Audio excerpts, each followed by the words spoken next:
Amen. Well, good morning. Man, that's not going to work today. It's a balmy 17 degrees outside. Why aren't we happy this morning? Good morning. There we go. Good to see you this morning.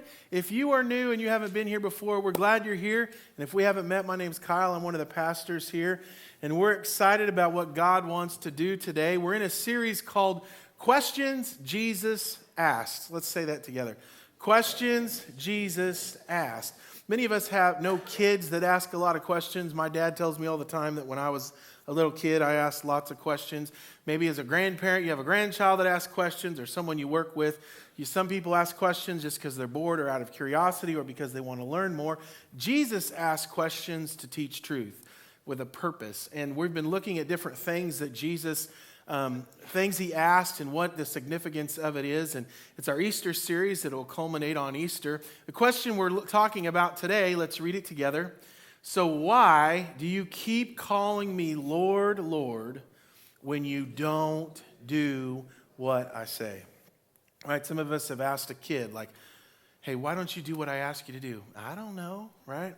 It makes me think of, for several years, I would coach Noah's baseball team, his little league team, and then I did the same thing for Luke for several years. And we, at one point, we would always come up with some kind of a sign that would tell kids when they needed to steal a base. And so this is really deep here, but I would tell the kids when I touched my hat, they were supposed to run. So we had this kid on our team, and I was standing over there on third base as the third base coach, and the kid, I think he's looking at me.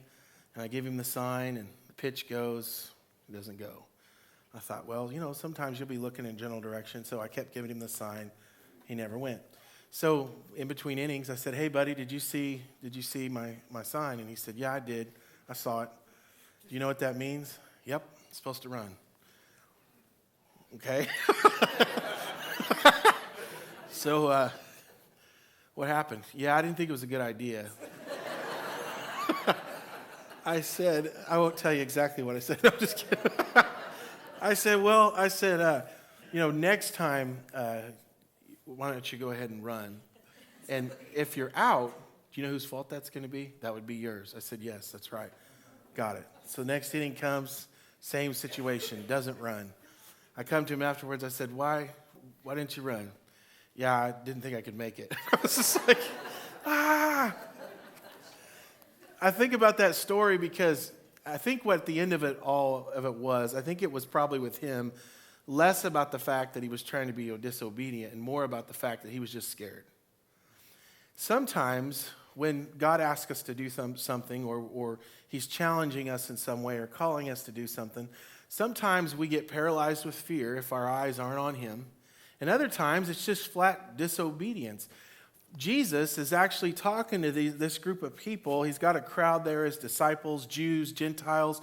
He's got a big group of people there, and he's teaching them from the Sermon on the Mount. He's asking these things, and he asks this question, hey, why do you keep calling me Lord, Lord, when you don't do what I say? He goes on, here's the context. He says, I will show you what it's like when someone comes to me, listens to my teaching, and then follows it.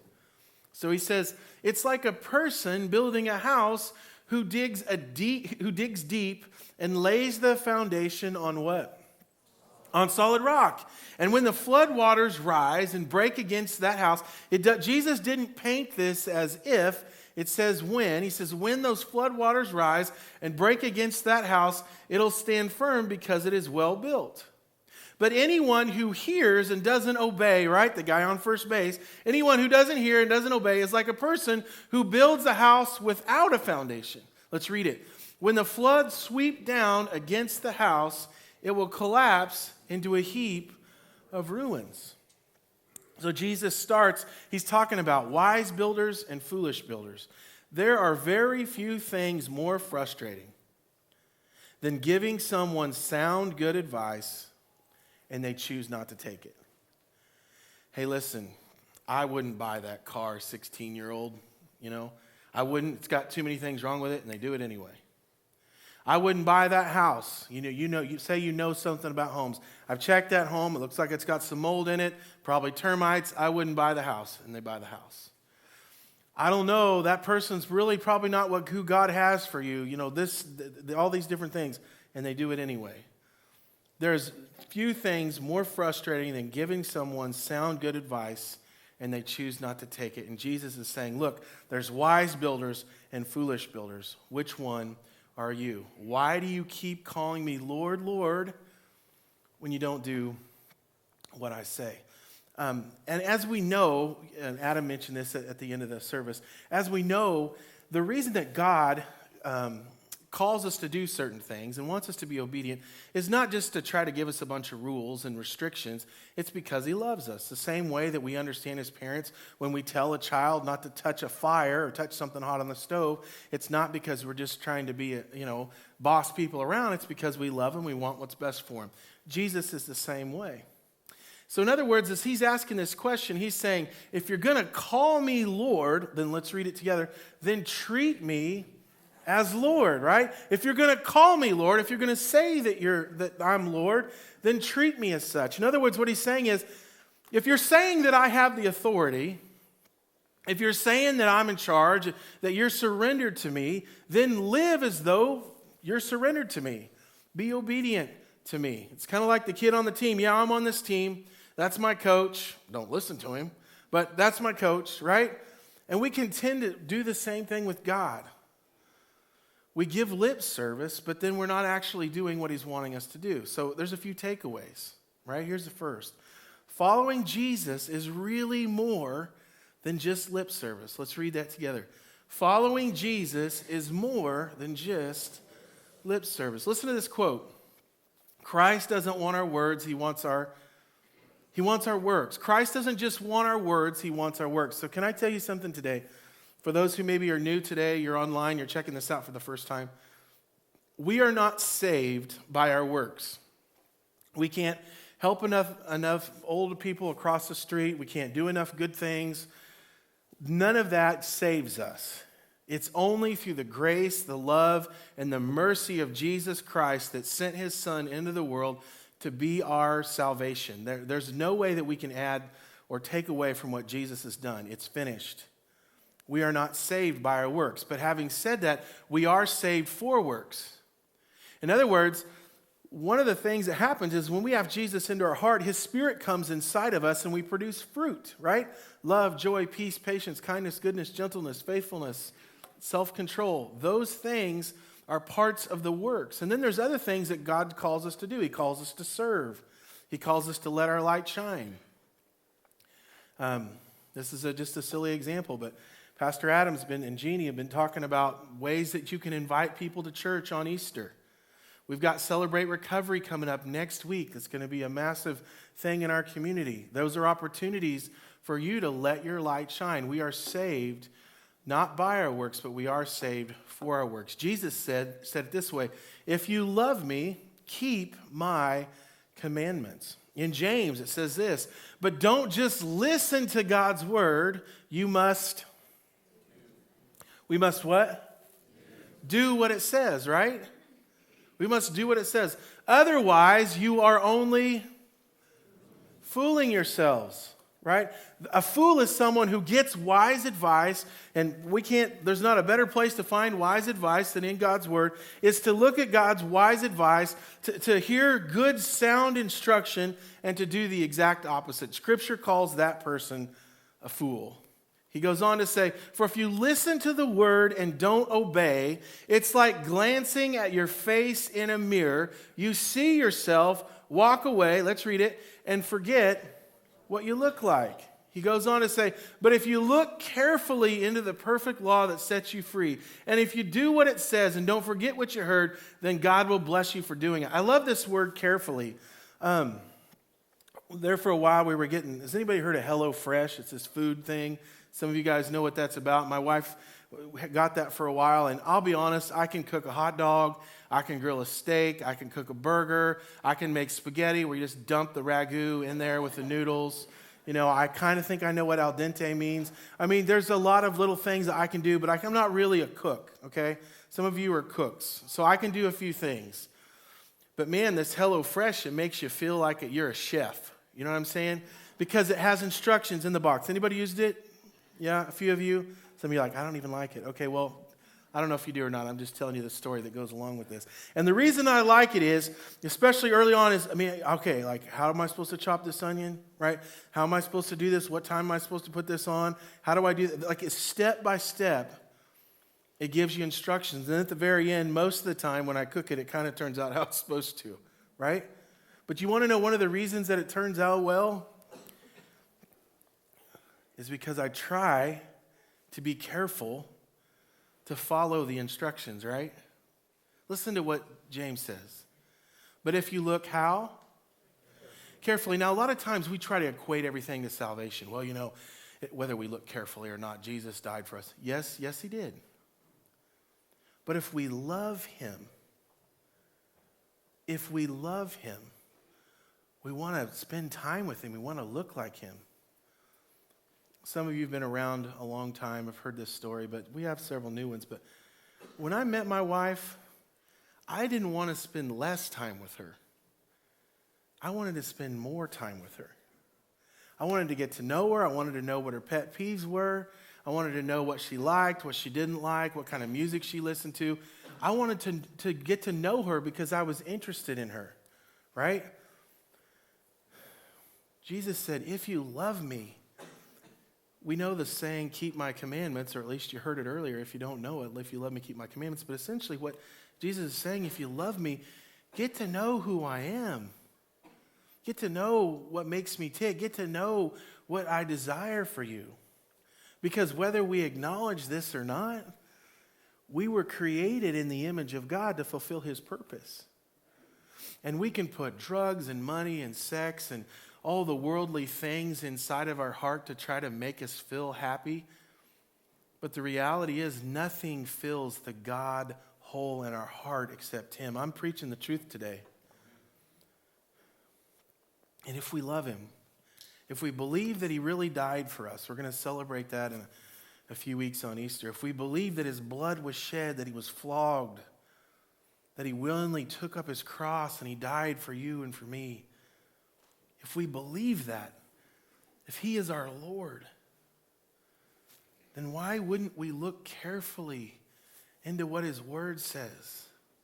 And he says, and then it goes on to say, and if you do what it says and don't forget what you heard, then God will bless you for doing it. One of the things, I was a youth pastor for a long time. One of the things I liked about working with teenagers, I'm still working with them now, is when you're working with adults, a lot of times they don't come to you until their life's kind of a mess, and then you're trying to help them navigate that, right? We get that. But with teenagers, most of the time, it's more proactive, it's preventative. You're saying, hey, don't make these decisions. Don't go down this road. Because many of us as adults know what it's like to have gone down the wrong road and then the consequences of it. He says, listen, and people will come to me and they'll talk to me like, I don't know how all this happened. I don't know how this happened. And sometimes I'm thinking, I don't either. But then there's other times where I'm like, well, I know exactly how this happened. Poor choice number 1, poor choice number 2, poor choice number 3, poor choice number 4, poor choice number 5, 7, 8, 9, 10, 11, 12, 13, all the way down, and then you're going, I don't know how this happened. But the good news is Jesus died to forgive us for that. But James says right here, listen, if you make wise choices, stay with me. If you make wise choices, if you build your life on the rock, on Jesus Christ, listen to that last little sentence there. Not even a sentence. Then God, let's read it. Then God will bless you for doing it. Now, I'm not trying to preach prosperity gospel that if we're faithful to God, we're just going to get all these monetary things. But there is a recipe for being in God's will and having a blessed life from a spiritual perspective. It's doing the right thing. Listen to this quote. It kind of goes along with it. Many admire Jesus and practice sin. Others respect Jesus and practice sin. Some even revere Jesus and practice sin. But none of this is a passionate love for the Lord Jesus, because this kind of love requires, what's it require? Obedience. Guys, I'm going to tell you something really deep, okay? You maybe never heard this before. Following Jesus requires following Jesus. That's being a little sarcastic there. Say that with me. Following Jesus requires. I remember when I was in high school, I was just learning to drive. I hadn't driven that long, and my dad was, I don't know if he was taking cattle somewhere. We were going somewhere, and he goes, I need you to follow me in your truck. You need to follow me. I said, okay. Well, I had never driven that much, and I was just, this is awesome. I'm driving along, and I'm not paying attention to where Dad's at, and he didn't give me instructions about where we were supposed to turn. Didn't even tell me where he was going. I imagine he didn't feel like he needed to, because the only instructions he gave me were, follow me. And if you follow me, then I don't need to tell you anything else. You'll know where to go. Well, I didn't. He was driving a little bit faster than what I was comfortable driving. I was focused on the fact that I'm driving down the road, and I lost track of him. And when we got up together, he said, when you follow someone, you follow them closely. Are we good? Yeah, we're good. Guys, that same principle applies to Christ. It's not about how far away can God get from us, but we still kind of see where he's calling us to go. Versus a heart that wants to get to know him and follows him closely. Listen to what John says. He says, my sheep hear my voice, let's read it, and I know them, and what do? They follow me. Matthew, it says, then Jesus told his disciples, if anyone would come after him, let him deny himself. Let him deny the direction that he wants to go. Let him deny his own impulses. Let him deny when he's at a basketball game and the ref makes the wrong call and he'd really like to verbally assault the referee. Let him deny himself and the impulses to want to verbally assault the referee and exhibit the fruit of self-control, right? That's just one example. Let him deny himself or herself when they're driving down the road and someone cuts you off and you'd like to wave at them. You know what kind of wave you'd like to do. That's what your impulses are telling you to do. And maybe they were wrong. Let him deny himself, right? Example after example that I could give with our words, with our actions, with our heart. Let him deny himself, take up his death is what that means. Jesus died. Folks, Jesus died for us, but we're called to die to self, which simply means to surrender. Let us take up our death and follow who? Jesus, right? Follow me. Let's read it. If anyone would come after me, let him deny himself, take up his cross. And then he goes on. He says, and whoever does not take his cross and follow me, this is in the Bible, let's read it, is not. He goes on, whoever serves me must follow me, and where I am, my servant also will be. My Father will honor the one who serves me. A.W. Tozer says, if I am to wholly follow the Lord Jesus Christ, I must forsake what? Everything that is contrary to him. I heard a lot of pastors over the years that would say, hey, a lot of you think that if you follow Jesus, you don't get to have any fun.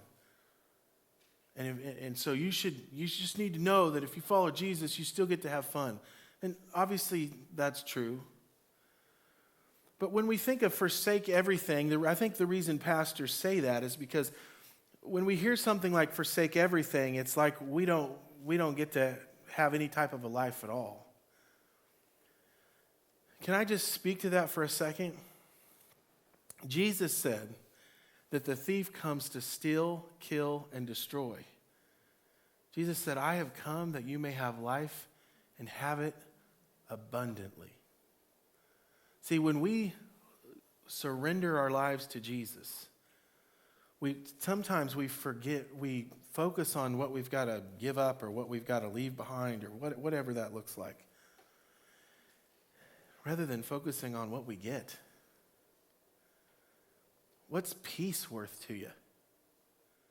Peace of mind and peace of heart and salvation and grace and mercy.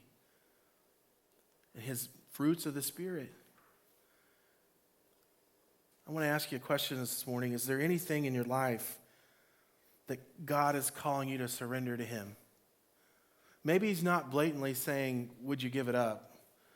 But he's saying, are you willing? You remember in the Old Testament when God calls Abraham to sacrifice Isaac. If you don't know that story, they had a horrible time having a baby, Abraham and Sarah. She finally gets pregnant. They're way old. I mean, way, way, way old, 90 and 100 years old. And then all of a sudden, God's like, hey, do you trust me? I need you to sacrifice Isaac. And then, of course, God never actually ends up asking him to do it. But he wanted to see if he was willing to trust him. Is there something in your life that you're a little bit afraid to let go of? What if you said, God, I trust you with that? As we look through this morning, following Jesus is more than just lip service. Following Jesus requires following Jesus. And then he talked about foundations, because spiritual foundations matter. Say that with me. Spiritual foundations, they matter. Just a little food for thought here, some topography, if you will, about Israel. Israel, if you don't know, was mostly desert.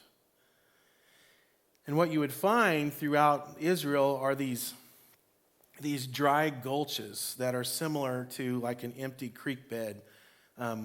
We lived out in the country, and we would have at times an empty creek bed. Other times it'd be full of rain. And over there, there was very little rainfall. But when it would rain hard, all the water would drain into these gulches or these empty creek beds that were all over Israel, and it would become like a mini tsunami. Jesus knew this. That's part of his parable that he was explaining. And the power of the water coming down would be something that people could get caught in, and that if their foundation was built on sand, it would just be washed away. He understands the terrain, and so he's explaining all of this, and he was saying that I'll show you what it's like for the one who hears my words and obey them. He is like a man who builds his house but takes care before he builds, and he digs it into the level of the rock. On top of the foundation, the house then is built. If you build a house like that, even when the rains come like a tsunami, it will remain intact and secure. Jesus said, so you have a little bit of context in your mind about Israel. Then he says this, because all the people at that time, they kind of knew and understood, like the rains happen every once in a while and it washes it away. Jesus said it's like a person building a house who digs deep and lays the foundation on solid rock. When the floodwaters rise and they break against that house, it stands firm because it's well built. But anyone who hears and doesn't obey is like a person who builds his house without a foundation. And when the floods sweep down against that house, it will collapse into a heap of ruins. Hey, listen, I want to show you these plans, man, for this house. 4,500 square feet. Can I show it to you? Yeah, sure. It rolls it out. Man, look at this. Look at that. It's beautiful. It's going to have a back patio, going to have a pool back there. 2 stories, going to have a fun room in the basement. It's going to have a walkout basement. Man, it's going to be awesome. Where are you building it out? I'll build it on a sand pile. You going to put any footing down? No, look at the house though, man. It's legit. It is nice. Hey, can I give you some friendly advice? I don't want to tell you anything. I'm not trying to boss you or anything. Probably shouldn't build it on sand. Yeah, I don't care. You don't know what you're talking about. I'm going to do it anyway. And that's what Jesus is basically saying. It doesn't matter what kind of house you build if it's not built on Christ. See, foundations matter because Jesus knows storms come. I mean, the hope is heaven. Jesus came to give us peace in our hearts, but also so we could spend eternity with him. But heaven is the only place where there's not going to be storms. Folks, there are storms on earth. There's trials on earth. There's cancer reports on earth. There's financial hardships on earth. There's COVID on earth. There's presidents that you don't agree with on earth. There's on and on and on and on. Some of those things happen and they're nobody's fault. Sometimes they happen and there's someone to blame, or sometimes they just happen. And we all understand what it's like if we built something on sand and then a flood comes through. We know it's just going to get washed away. Most of the time during announcement time, Adam will come up periodically and he'll go, "Hey, I got a shameless plug." That's his word. "I have a shameless plug right now for our small groups." Do you want to know why we have small groups? So that your house isn't built on the sand. "Hey, we haven't seen you at church in a really long time." Why do people ask that? Because they want to just know you. No, we want you to be built on the rock, right? Built down. We ask you, or we hear about God's word, and we ask, have you read it? Adam's put together things on how to read the Bible, how to pray. Those are just tools. There's all kinds of ways to do that, not just any methods that we come up with. But the whole reason that God's word says to read his word and that it's the sword of the Spirit and all of this is because when our life is built on the rock, it helps us survive the storms.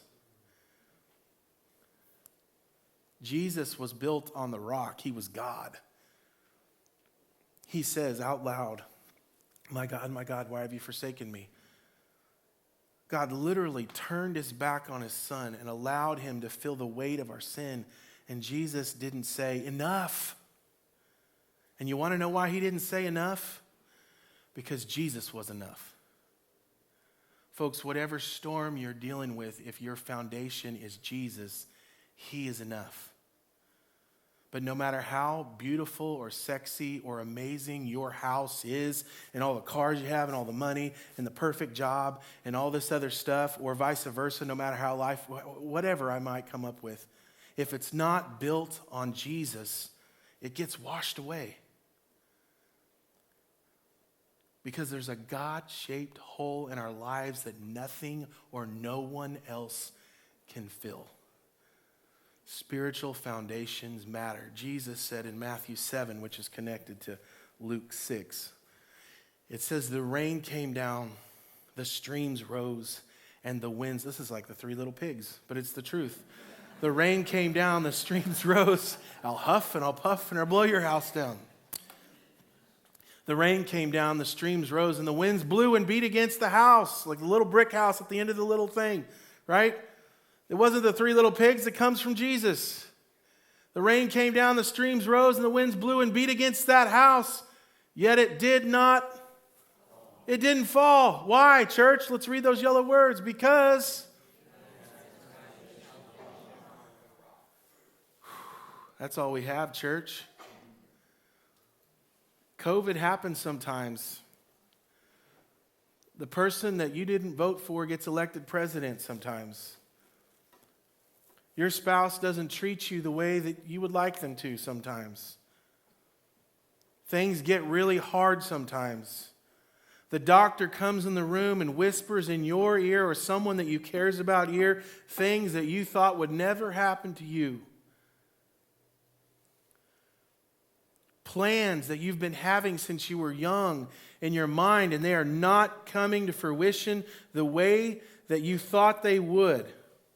In all those examples, and many more that happened, Jesus knew that. But he says, take heart, because if your foundation is on me, you won't get swept away. Not everybody's going to get you. Not everybody's going to agree with you. And for some of us like me, we have to come to the terms that not everybody's even going to like you. Sometimes people talk about you, falsely say things against you. Jesus went through that. And stuff happens.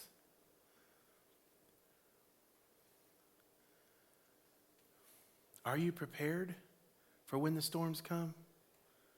Is your foundation on Jesus? Because the Bible tells us, if we're following Jesus, if you're not following Jesus, and you're not sure, this may not mean much to you if you don't believe. If you don't believe this, then obviously you're not going to follow it. But if you believe this, if I were to come around and say, "Hey, you believe this is true?" And you were to say, "Yeah, I believe it's true." then you have to know that in God's word it says trials and tribulations and temptations come. So make sure that your life is built on him. So rather than asking and you showing me, right? I gave you that example. You can show me this beautiful blueprint of all these things, but if your foundation isn't built on Jesus, it doesn't matter. So here's my question. What are you building your life on? Your kids' sports success?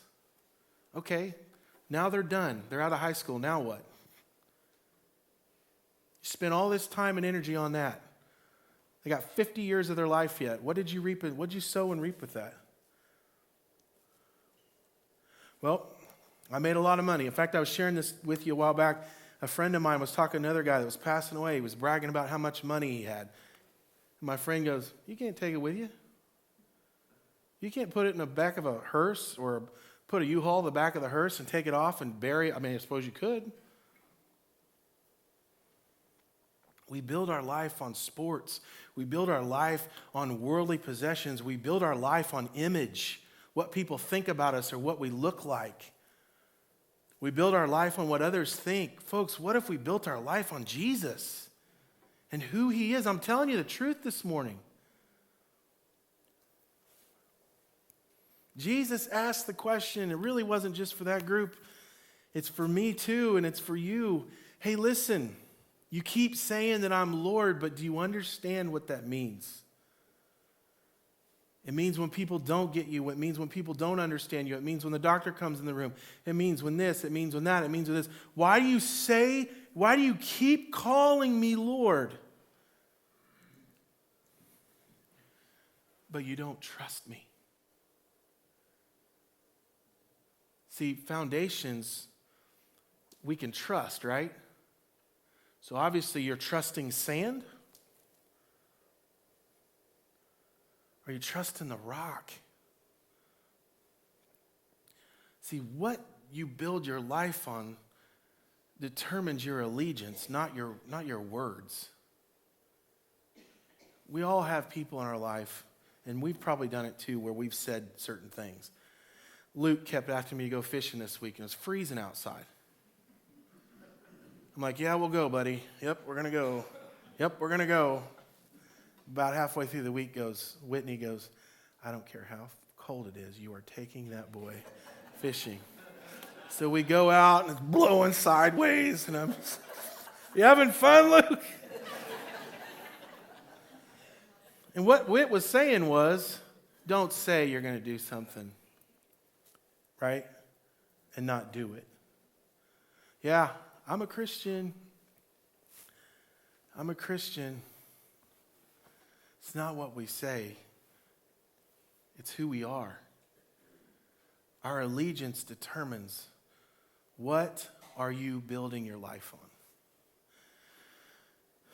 That was the teeth. Here's the grace. Jesus died on a cross and resurrected from the dead to change what our life could be built on. Could be. Say that with me. Could be. It doesn't matter what your life has been built on. If you walked in here this morning, or you're online, or you've been in this church Sunday after Sunday after Sunday, his grace is always available. And this morning, if you would say you've built your life on yourself, you've built your life on what you could do, you built your life on doing a bunch of things for God, but you've never really surrendered your life to God. You've built your life on what you can control instead of Jesus. Can I tell you today, every single example I could possibly think of, if you simply surrender your life to him and say, God, I'm going to stop being a control freak. I'm going to stop worrying every second. I'm going to trust you. In fact, the scripture comes to my mind. Don't be anxious about anything, but in everything, by prayer and petition, present your requests to God, and the peace of God will guard your hearts and your minds in Christ Jesus. And then it goes on to say, then you will find out God's will, his good, pleasing, and perfect will. God's will is connected to trust.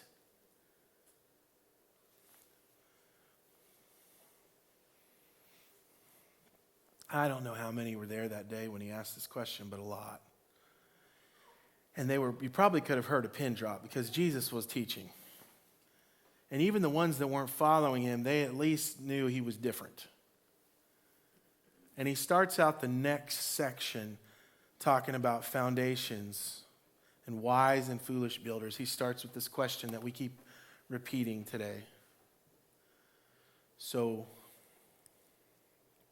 I have a question. Why do you keep calling me Lord, Lord? There was no microphone. There was no sound guy. Everybody's just listening. Why do you keep calling me Lord, Lord when you don't do what I say?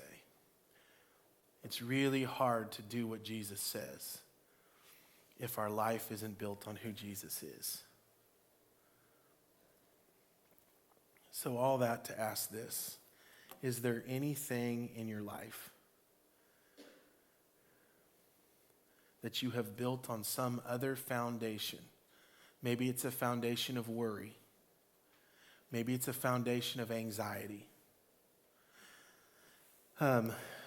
Before we moved into the house that we're in now, we had an inspector come. Most of us have had this happen before. They look for termites. They look to see if there's mold. They check to just see, for the most part, is this house in good structure? And they give a report. We got a report back, a piece of paper. Hey, this and this, but for the most part, looks good. If we were to say, Jesus, I want you to inspect me today, like Psalm 139, 23 through 24 says, Lord, search my heart. See if there's any offensive way in me. Lead me in the way everlasting. Lord, today, right now, what if we were able to say, God, is there anything in my life that's not built on you? I'm going to ask the band to come up. Can I just tell you today, it's a tense question. I'm going to just ask you to bow your heads and close your eyes with me for just a second. For some of us, as I'm talking, the Holy Spirit is making it really clear to you what that is. It's your tongue, or it's your attitude, or maybe it's just a willingness to not be obedient. Remember Jonah? It was really clear. Jonah was supposed to go to Nineveh. Jonah hadn't really done anything wrong to that point, but his main problem was he just didn't want to do it, which created a problem, right? Maybe for you, it's not some big, nasty sin that's dominating your life. Maybe it's just a kind of a passive-aggressive approach where you're not doing what God's asking you to do. And then maybe for others today, it is a sin. You're looking at pornography. You're lusting after other people. You're being dishonest with your finances. You're lying. I'm not saying this is happening. I'm just giving you some examples. You're not being honest. You're not being forthright. Maybe you've wronged somebody in some way in a relationship, and you know God's talked to you about making it right, and you just, for whatever reason, you just haven't.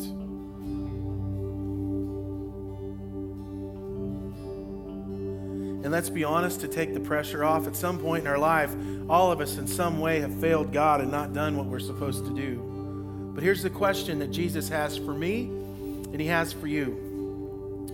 Why do you call me Lord, Lord, and then don't do what I say? Can I tell you this morning what Adam said in the first service is really true? The reason that he's asking you to do that is not just to try to tell you who's in charge. It's because he loves you, and he loves me, he loves all of us, and he wants what's best for us. Could we trust God with what's best? So here's what we're going to do this morning. In just a second, I'm going to ask us to stand. We have these altars up here. Some of us are very familiar with them. Others of us maybe have no idea what they look like or what it's about. An altar is one place where you can come and talk with God. It's also a place where you can come and listen to God. Maybe in both cases, maybe it's both. If you're at home right now, you can't physically come down to this altar, but you can make an altar right where you're at. And we're going to open the altars here, and we'll open the altars online figuratively. Maybe you'd like to come and pray for someone else or about something else, or maybe you'd like to come down and say, hey, God, this is an area in my life that's foundation is not built on you. I decide right now, I make the choice because you've given me choice. God, I make the choice, the decision right now to say, God, build the footing, build the foundation. Put my tongue on your foundation. Put my finances on your foundation. Put my relationships on your foundation. Put my decisions on your foundation. God, I give you authority over who my future spouse is going to be. I'm going to stop creating the bio of what he or she looks like or what they're supposed to be, and I'm going to let you decide. Folks, today, if we're going to call him Lord, Lord, then we have to follow him. Let's stand together this morning.